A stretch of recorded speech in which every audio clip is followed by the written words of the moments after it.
Hello, everybody. I hope Hey, we are we have some working? people here. Is Uh, it working now? Maybe I don't know. I got the thing saying that it failed to go live, Okay. and so I hit it again. It went live, and now it's. I don't even know what's going on anymore, to be honest. Oh, looks like I'm frozen too.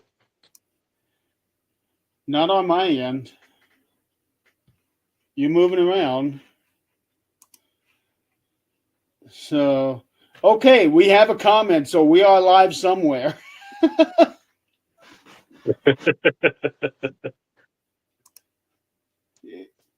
Hi, my favorite robot all the way from Canada, Joanne. That's got to be Joanne. So, all comments coming from Facebook will be seen as Facebook user, folks. I don't know why that is. Not gonna not gonna have to deal with it for much longer. Tonight is the last night with this program. I'll be trying something new. But until then, welcome back to the fifth season. This is our first episode of season 5 of the 13th Dimension. And tonight we have everybody's favorite robot from Myth or Mystery, Mr. Ryan. Happy to be here. Thanks for How, having me, Jeremy. how are you doing tonight? Really good. Really good. Just got in from hunting with my kid today, so that was a lot of fun. Was it cold?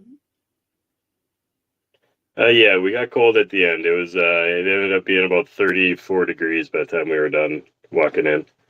Oh, that's colder than it got here. Yeah. I think our lowest we got down to about 40 tonight. Okay. Yeah, So tomorrow should be better. Tomorrow we're staying 50, so that'll be nice. I think it's supposed to rain up here. And you can have that. I don't want that. Well, to be perfectly honest, we need the rain. It's been, um, well, actually, up until election day, we didn't get any rain for maybe a month. Oh well. Yeah, and I was hoping that it would rain again so that I could mow my yard because usually right after Halloween, I mow the yard one last time before I put the mower away for the year. Sure. And then it rained on election day, and several days since then it was raining this morning a little bit. Um, so anyway, we have Gonna have to wait till Jill now. Thanksgiving now. I hope not. I hope not. I'm hoping to be done. So Ryan, on Myth or Mystery, we don't get to hear a whole lot Yeah. about you except for at the very beginning of the show and then whatever you throw in when you guys do your little banner. So we don't Sure. really have much of a chance to get to know you. So introduce yourself to everybody. Let everybody know who the hell are you. Well, I am, I'm the video analyst from Myth or Mystery, another weekly show. And on that one, I analyze the videos and that people submit to us. And, I give it my honest opinion. I've been a paranormal investigator for over 15 years now. So people all love me, hate me, whatever, but I always give my honest opinion on whatever I'm presented with. And that goes pretty well with the show that Miriam and Greg have created. That, we have, everybody has their own little thing that they do. And, whether anybody likes it or not, I'm not going to sugarcoat things per se. I'm going to say it like it is. And it's just my opinion. I'm by no means an expert, but it's my opinion and what I think of whatever's being shown. Sometimes it ends up being, I don't want to say correct, but I can sway the audience to see my side of thinking. Sometimes I don't get anybody to see my way of thinking. But it's kind of fun how voting and see how it's changed. And a lot of times too, I can also find things that the submitters didn't see in the videos, so I can help point things out there too, which is a lot of fun as an investigator and somebody who's gone through hours and hours and hours of analyzing evidence. It's fun to be able to show some of that stuff off to investigators. I can definitely say from experience that you have opened my eyes to certain ways of doing things in a way that you're on my programs. I'm able to adjust the speed, but I'm not able to blow them up. So I Sure. don't have the ability to zoom in on certain things. And when you show that on some of the videos that you do, it's like, holy cow. And what I thought I saw on certain videos, that was not the case. So there's been many times there's, yeah, kind of, sort of. I'm going to vote unknown. I want to wait until Ryan gets to his segment so that when he does slow things down and blow them up, I can really see. And now I can make a little bit more of an educated guess. And Sure. Yep.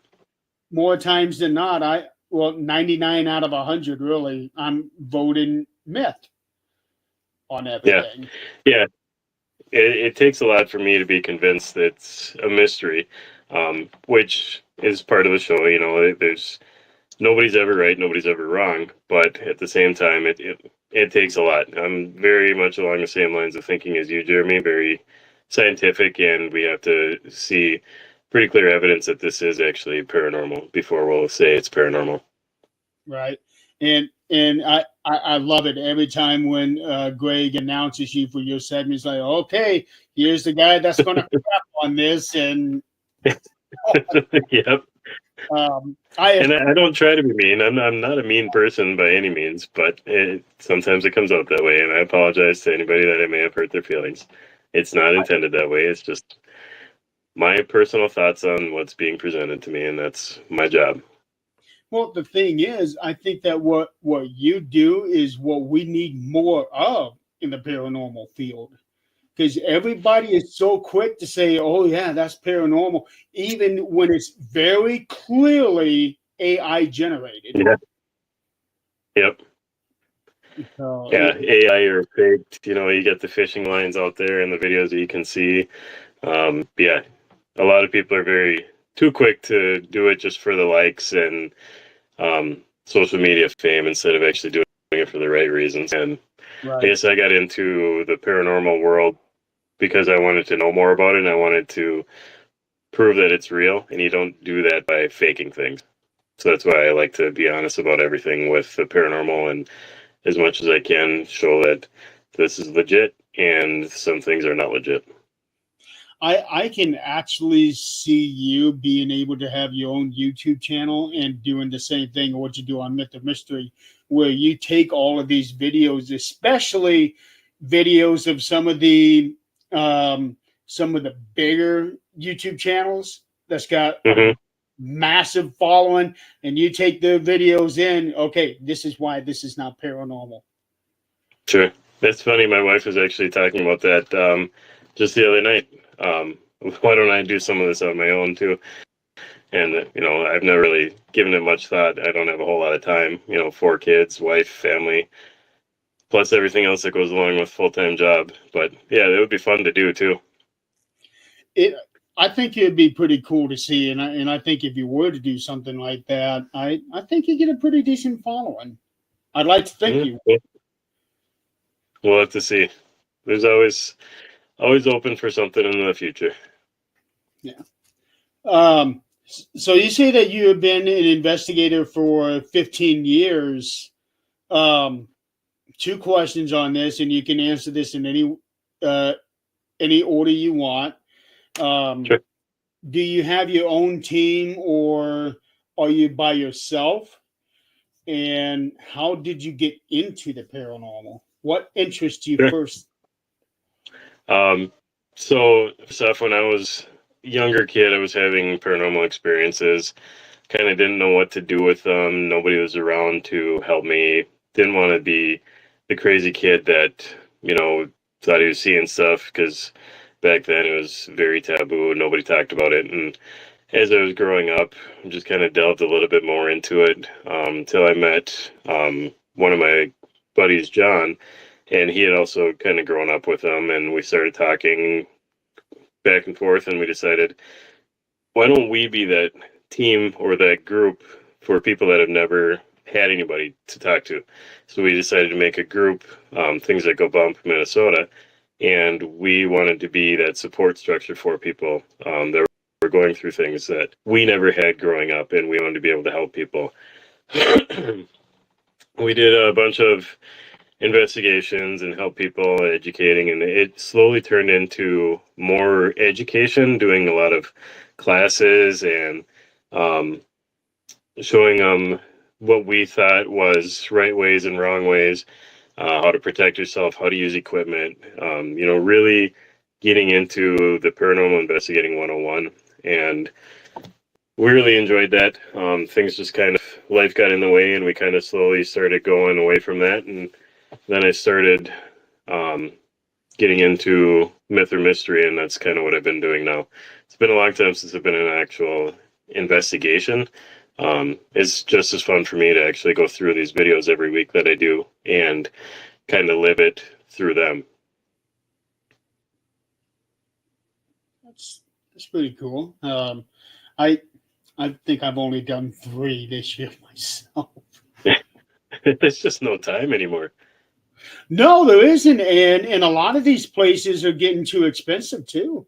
Yeah, yep. It's just not worth it, and especially some of these, you go to them and they charge you, $400 or $500 to go into a place that's everybody's trashed and nobody wants to come out and play. I'd rather go into somewhere that nobody has seen, that is fresh, and we can actually interact and have a clean, good conversation with spirit. Yeah, like for example, a place like Waverly Hills, there's a new team coming in every single day, and I can only imagine that the spirits there are tired of people coming in. Yeah. At that one, or Villisca, where people are bringing in whatever they want, summoning and conjuring things that don't belong there. So you never know really what you're walking into. That's why I'd rather kind of find one of those little gems that nobody's ever been to and see what we can pull out of it. How did you meet Greg and Marianne to get on the show? How did that Greg and I go back a long time. I don't even know how many years, probably right around the 14, 15 years. We met at a paranormal conference. Him and I were both kind of on a roundtable discussion where we would share our opinions on some evidence that was being presented, and we just got to talking and clicked pretty good, and him and my buddy John clicked pretty good, so we just started working together on doing things, and we'd worked together ever since. And then Greg and Miriam started this show, and they put out a call out there, hey, we need some help with some video analysis, and I've been doing it for a long time, so I said, hey, if you guys need help, I can help, not really knowing what it was or what it turned into, and we clicked, and kind of the rest is history. We've been doing it now for, it'll be a year in a couple of weeks. Yeah, you guys have been, it has been over a year now, because I remember being your guys' guinea pig before you. Yeah, you were one of the guinea pigs. Yep. I still remember that the one video that it looked like it's got 2 spirit dogs walking in the backyard. Oh, yeah. Yeah, in fact, you guys got that in your intro video. Yep. That particular video. That was real interesting, though. Yeah, we've had some really, really neat ones come through. It's been a lot of some really good paranormal evidence come through, some really bad evidence come through. So it's been a lot of fun. I know. I gotta say, I really like the one that you guys did yesterday, where it sounded like a little girl calling out to her daddy. Yep. And I remember that one coming in from the viral videos from Ghost Inspector Greg. Mhm. And I selected mystery on that one because I wanted to get in deeper on that one. Being a father myself, so that video kind of tugged at me. Oh yeah, big time. Yeah. And then I also did what you were suggesting about not looking at the words on the screen and just Yep. listening to it. So I did that. I actually took my speaker and put it right up to my ear. Yep. And sure enough, it was hard to actually hear those words. And I It thought, is. It changes it when you can't hear it. And that's yesterday. I said there's something there. I know that there is. I just yeah, don't think it's the words that they think it is, or that they're saying on the screen. yeah, and I remember thinking that when I did that, damn it, Ryan. Yeah. See, I just kind of crap all over it for everybody. But we need that. Yeah, we do. We need that because everybody is in such a rush to say that it is paranormal. They want to believe, and even Greg has said that on occasion. I want to believe that this is the real deal, but I don't think it is. Yep. So Yeah. just to say that, that's pretty big. Yeah.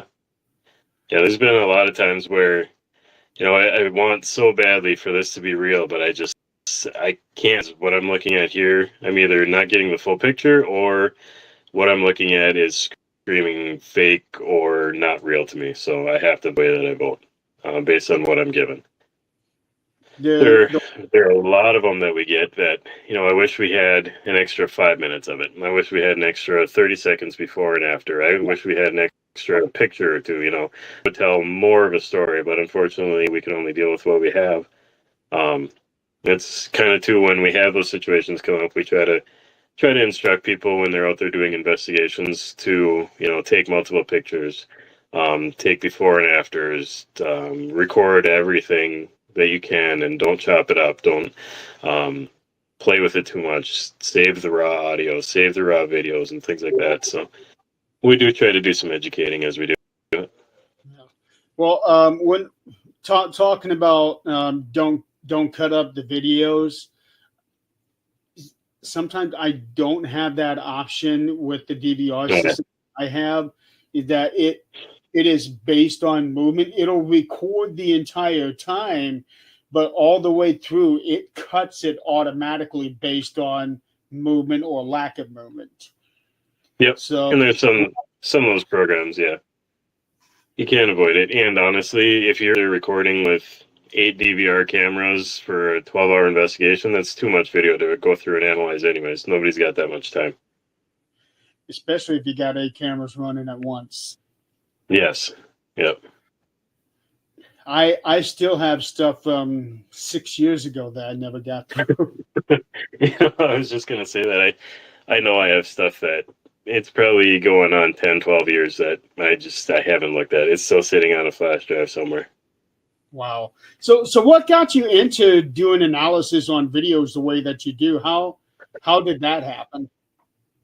Well, the way that I do it on the show basically came out of necessity for the show. I wanted to do kind of like how in the NFL they do the Telecaster, the Telewriter, where they can circle the things on the screen as we're going through and doing the video. So I had to go through and find a bunch of programs, some how it works, and play around with some things without spending a ton of money, because this is just a hobby of mine. I don't want to go in debt because of this. So I found some stuff that works, and I like being able to circle it live time when I'm talking about it. I like to be able to highlight it that way instead of going through and editing a video, playing the video, and just talking over it. I like to actually be able to modify it and kind of analyze it live with the audience. It makes it a lot more fun for me, I think, and I think the audience likes it better that way too. I could even tell me if I'm wrong. I like it. A lot of times I reserve my judgment on a lot of these videos until you get to it, because I know Mhm. you're going to really bring it, you really bring it to us, and show us things that we might be missing. Sure. And when I go through and do, like, especially on a video, most of these are night vision, they're dark.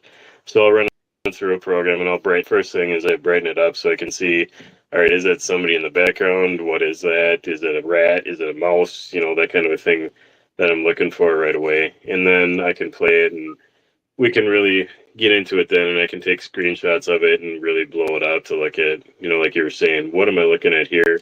Because on the screen it looks really tiny, but when I blow it up, oh, that's pretty clear that that's somebody's hand right there, or that's somebody's hair, you know, that kind of a thing. So yeah, I try to dig into it as much as I can to really show the audience and show everybody this is what I'm and the reason why I'm voting the way that. The one video that you really surprised me on it is actually one of the ones that I submitted to you guys, where the Yeah. big black ash was coming down from the ceiling, and Yep. you actually did a color inversion on that. Yeah, that one was fun. Yeah, you really took me off guard on that one, because I did not know there was a way that you could be able to do that with the video, changing the colors. I did not have that ability. Yeah, it's fun. It's actually it's a free program that I found out there, Flixier. You got to pay for it to get into some of the specialist stuff, but you can do quite a bit with it free. And yeah, once I figured out to do the invert colors and brighten and highlight and things like that, and play with some of the chromograph stuff, you can really bring out some of these features, like that one that you submitted, where you can clearly see this mass coming down, and it just kind of hovers there, and then it just goes back up. And I think that one too, it kind of like hovered up on the wall a little bit, and then crawled up the wall too. And you couldn't really see that before I went in and changed with the colors and stuff, but then you could see it pretty clearly. Yeah, it was almost like what some of these places would describe as the creeper that creeps Yeah. along the ceilings of the wall. Yep.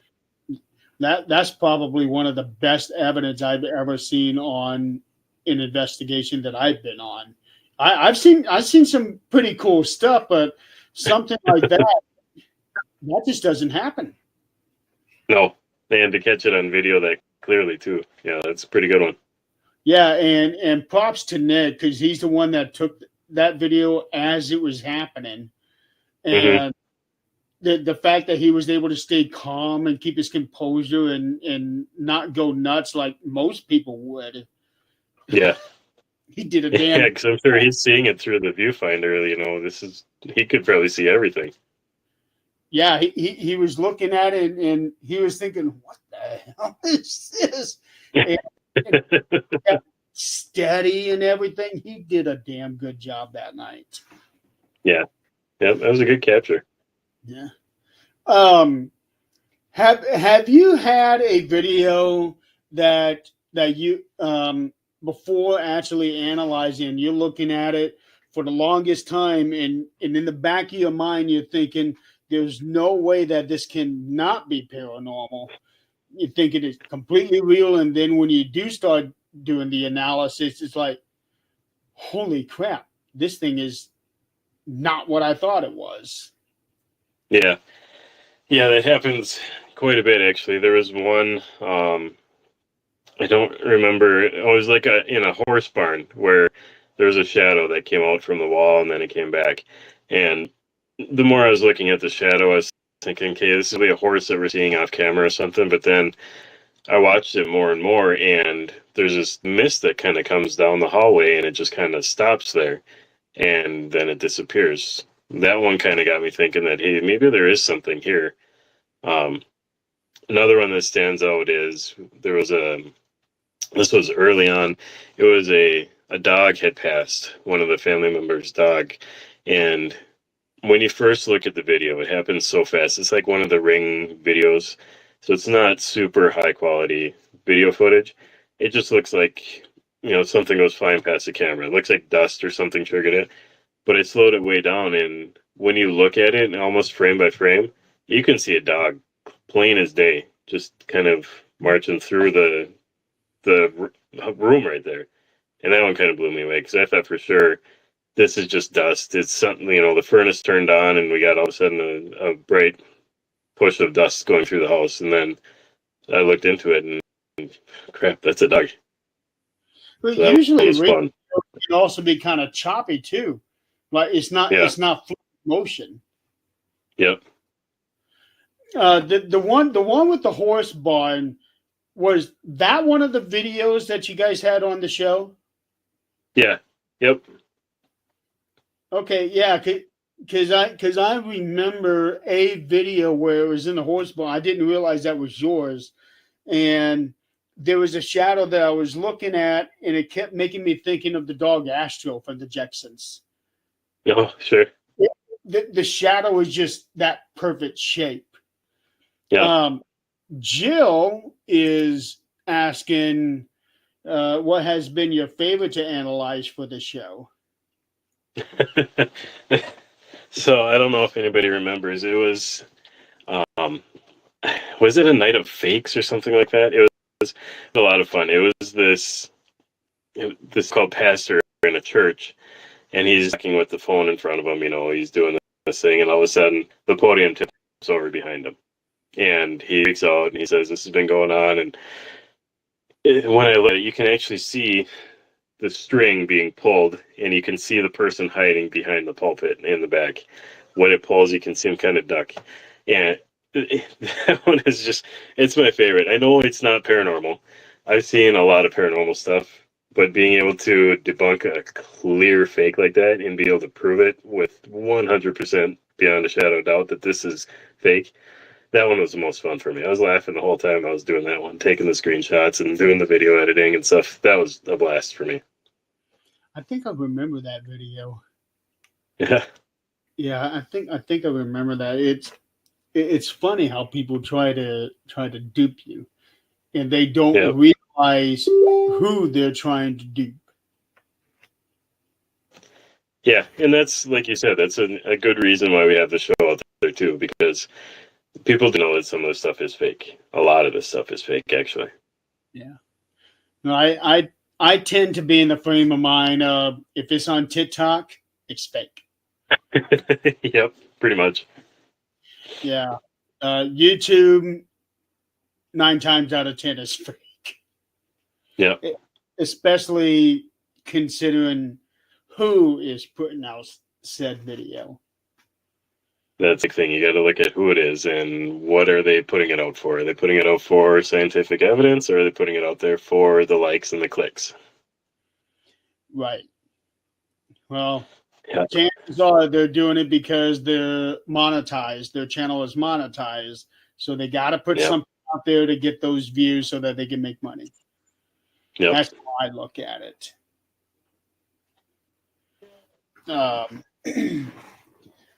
So when you go to investigations, what kind of a setup do you normally do? I'm sure you have your own DVR system that you put out.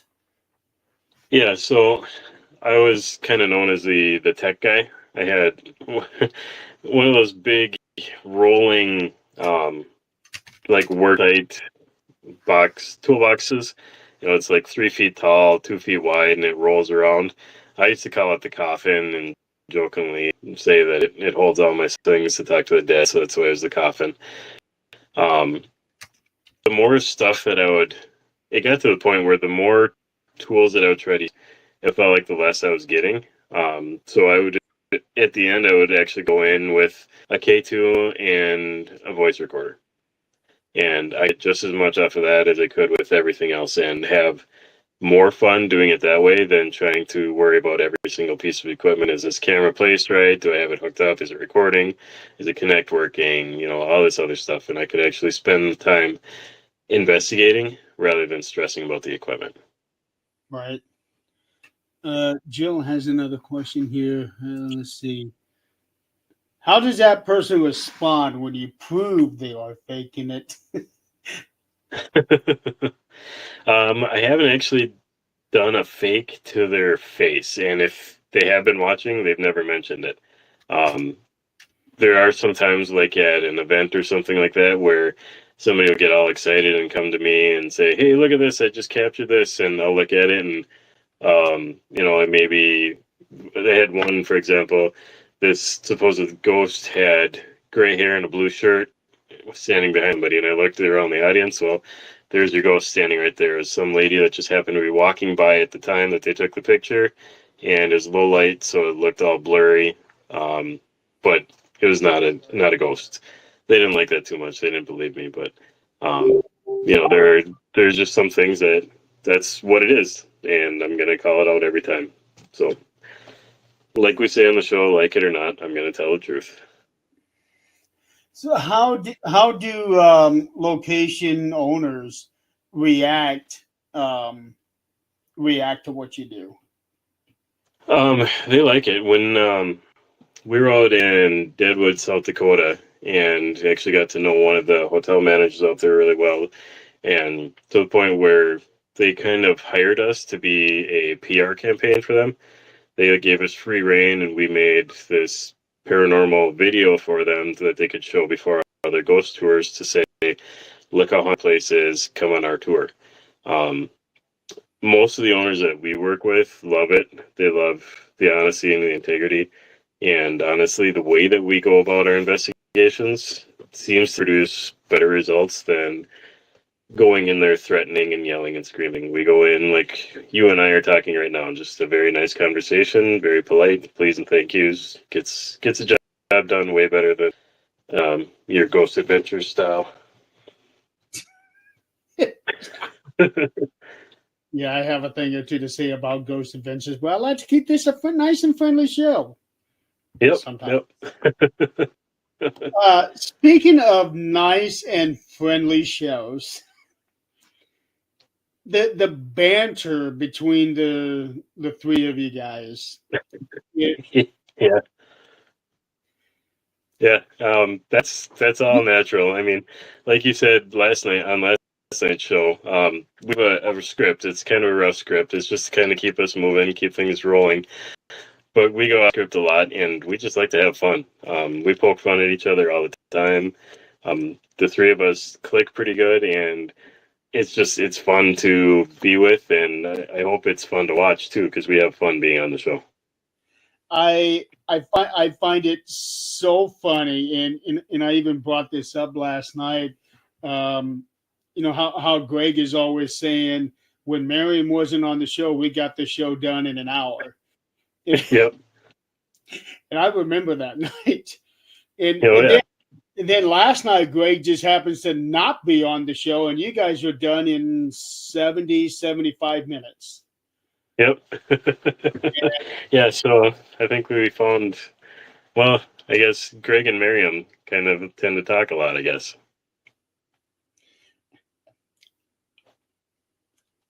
My hand is on Miriam.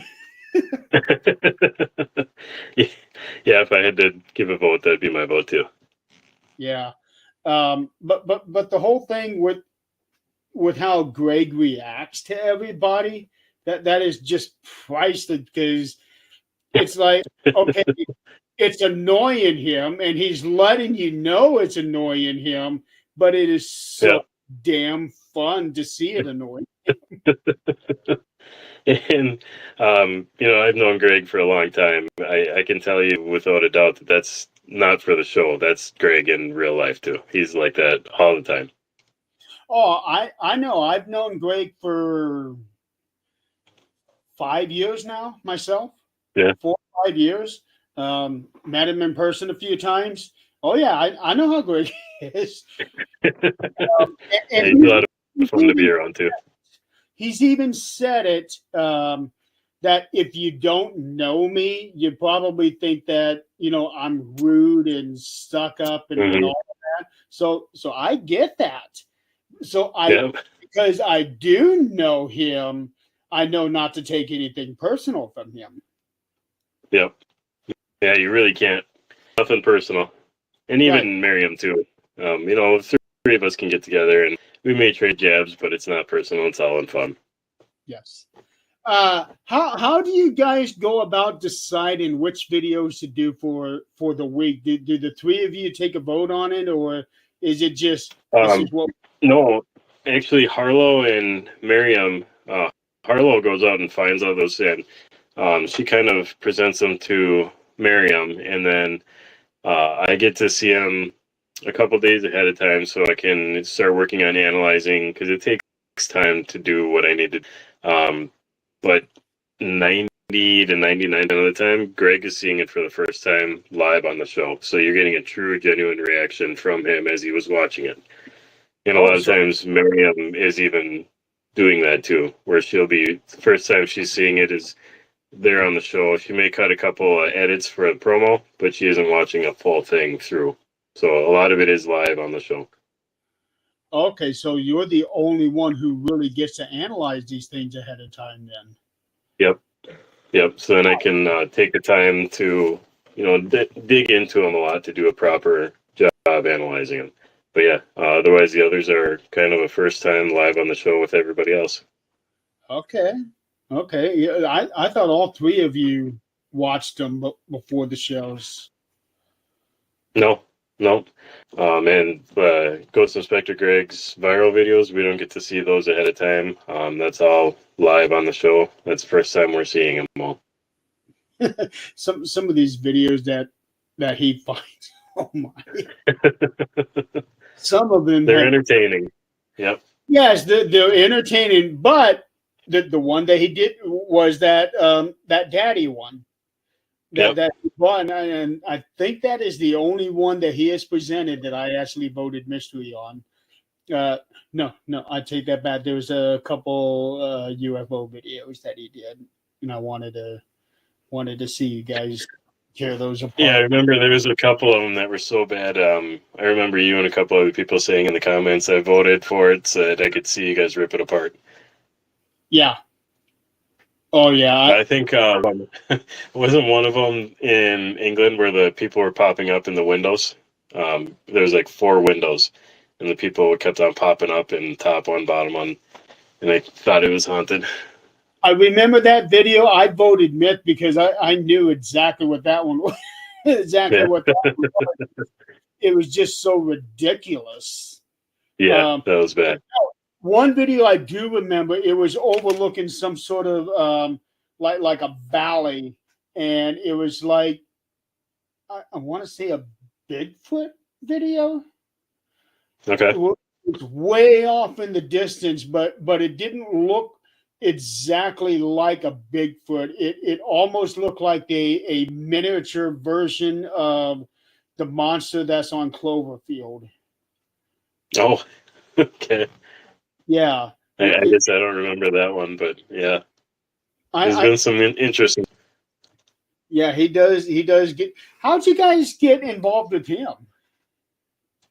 It just kind of happened. We were looking for an interesting segment to add to the show. Kind of spread our wings a little bit, and he kind of fell in our laps, and it's been a pretty good partnership. I think we work well together with him too. I think you guys too. I really like the graphics of the new segment with him, where you take him out of his room, just him inside that little box, and it looks like he's on a view screen like on Star Trek. Yeah, yeah.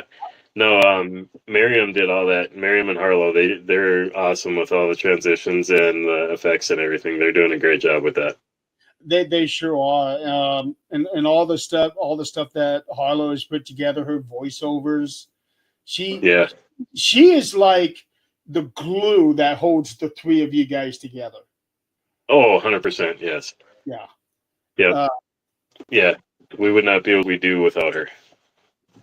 Yeah, you got to have somebody that works that magic behind the screen, because it's not always about the people on the screen. There's somebody behind the screens that you don't always see, and I like the fact that you guys bring her on screen every show so that we can. Yeah, she deserves her credit too. Yes.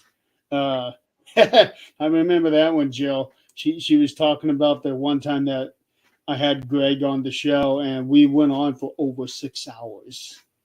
That was a long night. Yeah. Oh, I had a question. I had a question for you, and it just completely slipped my mind. Holy cow! Um, so what are you looking to get out of all of this that you do? Not just the show, but everything. Honestly, right now it's just to have fun and maybe educate some people. Yeah, it'd be great if we could get some monetary gain out of it, but for the most part, it's just having fun. Honestly, ripping apart some really bad videos is a lot of fun for me. And then, getting to know you guys, the audience, hearing you guys' participation, the audience participation aspect of the show is something that I've never really seen on any kind of show, period, let alone a paranormal show where people can actually give their input and we take it to heart and kind of play with it and play with you guys too. It's a lot of fun getting everybody involved like that too. It is fun, it shocks me sometimes seeing the big swings from one to the other. Because Yeah. remember there was one video not too long ago where you took everybody from mystery, everybody to myth. Yeah. 0% Yep. myth. And Yeah. it started out as a high number too. Hmm. I don't remember what video that was, but I do remember the outcome. And yeah, that's a lot of fun when you can see how your opinion can influence people or maybe just open their eyes to thinking differently about these things. Like we had said, not everything is paranormal, and being able to show people that or make them at least think that way, I think it can go a long ways to the paranormal community even. There was one that surprised me. This happened just recently too. You guys were, I don't remember what video it was, but you guys were all leaning towards myth on it, and everybody went to mystery. Oh yeah. Yeah, it was recent too, because you guys were kind of surprised by that. Hmm. Um, No, it's the whole audience voting thing. It's a lot of fun. We get surprised more often than not, and how everybody thinks. And even after we're done, Miriam might give some pretty concrete evidence. Greg might do some amazing stuff. Pendulum, I might do some pretty neat stuff, and then at the end of the thing, nobody changes their mind. So it's kind of fun seeing how everybody's way of thinking is on the input or on the videos too. Now, on your own investigations, do you utilize stuff like that, like pendulums or sensitives and things like that? Oh yeah, we use those all the time. The pendulums don't work for me. They'll stand straight as a rock and they will not move. They, for whatever reason, will not work for me. So we let other people use those on our team. For me, it's mainly the electronics that I use. Sometimes a spirit box, but I leave that to Greg whenever we're investigating because he's more in tune with them. We've kind of been doing it long enough that we all kind of have our own little thing that we all do. Some people might be more sensitive. Some people might be more electronic. Some people might be more like camera work. Some people might be more spirit box like Greg or EVP work like I do. Once we get working with it long enough, we all kind of know what we're good at, and that's what we stick with. Now, are your wife and children into this stuff? Do they go out there with you, or are they more like, no, we don't want anything to do with this. We'll just watch. No, they're into it. My wife has helped out at a lot of these events. She'll go on investigations. She doesn't really like participating a whole lot, but she'll help and support. She's actually one of my biggest debunkers. Anytime I have evidence, I'll run it by her before I even claim it's anything real. So like I'm like, here, I hear this, listen to this, and she'll like No, it's nothing. It's the cat. I mean, don't even worry about that. So she's pretty good about shooting things down, better than I am. And then my kids really like it. They obviously Logan loves watching the show. He's really getting into paranormal too, and trying to teach him some of the things too without getting too much into it because I don't, he's only 10. I don't want to scare him too much either because there is some freaky stuff out there. But doing things the right way with the family is fun. Well, even the non-paranormal stuff can be creepy and also kind of dangerous too, depending on the location and the condition of the buildings. And if at 10 years old your mind is not thinking in terms of safety. Yep, exactly. So but I do love the fact that your children are into this, because we need a next generation for this to be able to continue on the work that we're doing. Does he show an interest in doing the video analysis? Yeah, he likes looking at it and working with it on it.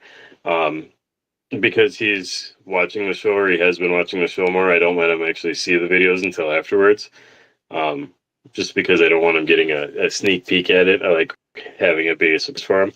But yeah, when I'm going through and analyzing, I'll play it slow motion for him and say, "What do you see here?" And he'll say, "Oh, that's nothing," or "That might have been an orb," or "That might have been the reflection of the camera," and stuff like that. And just opening his mind to thinking things are not always paranormal, and trying to convince him that all the time too. And you also have a stamp of approval from Jill here. Well, thanks, Jill. Yes, I have a great family. And seeing them interact with the audience and with everybody else on the show, that's, to me, that would just make being on the show that much more fun, knowing that my family is into it. Yes, it is fun. Especially I do the show from my basement because it's nice and quiet down there, and I can have my equipment set up.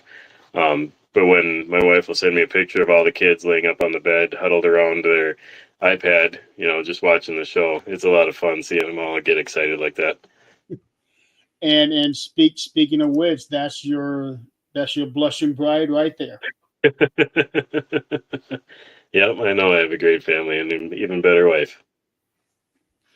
And I am so glad, because not a whole lot of people get the support from their spouse with this. I have seen so many men and so many women tell me that, "Oh yeah, my husband wants nothing to do with this," or "My wife wants nothing to do with this." I actually had somebody mock this whole thing when I was seeing her. This is not out. So I think it's a wonderful thing when you have that kind of a support from your significant other. It definitely makes things a lot easier. Yes. Yeah, and because now they have like an understanding of what you do, and the fact that she even helps you with this stuff. Yeah. That's even better. Yeah, and she sometimes can be even brutal than I am when calling stuff out. So maybe have her come on as a guest on Myth or Mystery. Yeah, I should run that by him and see. Does she do the video analysis like you do as well, or does she just? Not really. She just kind of looks at what I have prepared, basically. Okay. Yeah.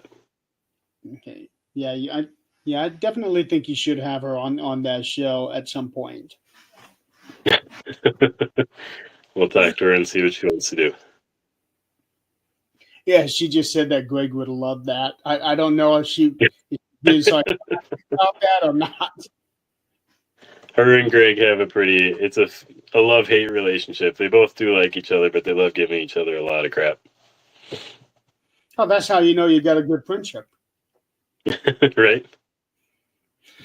Oh boy, we are at the top of the hour now. I know the thing here says only 50 minutes, but we had a little technical difficulties trying to get this thing Yeah. going first. Real tough. Yeah. Ryan, thank you so much for being on the show. Well, thanks for having us. Thanks for supporting the show too. I think the more we can work together, the better it is for everybody. Yeah, it's great having you on here. Now we were able to get to know you a little more, aside from the little 2-minute blurb you get to put out at the beginning of the show. Although I'm pretty sure Greg is probably hearing it as robot language. Probably. Yeah. How did the robot thing happen? I didn't actually know. This show as the robot, I would be dumb to not ask you how that happened. It just kind of happened one day. I think it's because I can be quite monotone and I can go into a lot of detail that's a lot of technical stuff. And Greg is nothing like that. So Greg, it probably sounds like a robot, like I'm talking, reading straight out of an encyclopedia or something like that. And when they started calling me the robot, and Miriam and Harlow picked up on it, and Harlow made a little design for it, and it stuck. And I think it's funny. I don't have any problem with it whatsoever. It's fun. And what's even better is you had a little robot mask for Halloween. My kids made all those. I don't know if anybody noticed, but throughout the whole Halloween show, I kept on replacing them. I had 4 different ones that all my kids made for me. I saw 2 of them, a light blue one and a red one. Yep, there was 2 silver, a rainbow, and a blue one. Yep. Okay. Yep. Yeah. So it was fun. That was just awesome. Yeah. All right, so Ryan, thank you so much for being on the show. Definitely been a pleasure. I wish that we didn't have the kind of issues we did at the start. I was starting to think that we weren't even going to have a show there for a minute. Yeah, we got it going. We're okay. Yeah. Thanks for having me too. Let's see. Jill has one final comment. Is one of the most fun, best game show for the paranormal. That is, I agree. Myth or Mystery is one of the most refreshing shows I have seen in a very, very long time. And it's something different every episode. You're not just interviewing somebody different each week and almost essentially getting the same story. Sure. You guys are keeping this thing fresh. And that's what I love so much about your show. Yeah, it's a lot of fun, and I appreciate everybody watching it. Hopefully, we can keep spreading the word and getting more and more people to tune in. It's a lot of fun. How has the viewership been for you guys on live? I know that you stream to like 8 different places. Yeah, it's tough to track all because StreamYard doesn't show you exact Instagram feed into it, and it's hard to say. Anywhere between 30 to maybe 100 viewers. The replays, we do get quite a few more. Sometimes if we stream with Greg's show, it can be upwards of 10,000, but we have our core group of you guys, our loyal viewers. There's about 30 of you that comment and participate every single day. And that's fun seeing you guys, and we kind of can build up that relationship and poke at each other and just have fun for a night. Well, closer to 2 hours it's turning into, but every Thursday we're having. That's why I gave you guys that 2-hour block, because you for a while there you were keeping it right at about an hour, and then I don't know what changed. It's like, okay, we go over 5 minutes, we go over 10 minutes, and then now all of a sudden Greg is like, "What's the point of my radio show if we're not going to be able to have anybody?" And I'm thinking, okay, yeah, I can definitely see a change in the dynamic as you guys keep on going, because when you're starting a new show, it's always a little bit of a struggle those first few weeks. And Mhm. you guys got it locked down and Yep. don't necessarily have your timing locked down. But I think that's one of the charms of the show. You don't know how Yep. long it's going to last. It's kind of tough to make plans around it though, but yeah, it's fun. Yeah, all I know is when I get done with my show on Thursday nights, I hop on over to your show, and then sometimes it's either once I'm done with the show, I can watch a little something on TV, or once your show is done, I go straight to bed. Yeah. Yep. It just all depends, and I think that's something that we always enjoy because you guys are throwing in so much banner in there, and that's the fun part of the show. It is. Yep. It's a lot of fun. Yeah. Okay, everybody out there, thank you so much for playing along. Again, Ryan, thank you so much for being on the show. I'm going to Thank get you. Harlow on here at some point so that the audience can get to know her. Yeah, it'd be fun. Yeah, I just got to get a hold of because I had Mary M on the show over the summer, and I've had Greg on a number of times, actually. One of those times being that 6-hour marathon that Jill so lovingly reminded me about. Next week on the 13th Dimension, I'm going to have Rick McCallum back on the show. Rick is on every season. He was a stunt man for 30 some years on various horror movies. And he's also one of the founders of Hollywood Ghost Hunters. And I talked to him earlier today to confirm he will be on next week. So that's going to be a lot of fun. We get to see what kind of shenanigans he's been getting into lately. And Ryan, once again, thank you so much for being on the show. Pleasure having you on here. And for everybody else out there, until next week, well, actually, you might see me Sunday. I might be doing one of my wrestling shows. So I don't know yet. But until then, check in with you guys later. Thanks, Jeremy. Let's see here.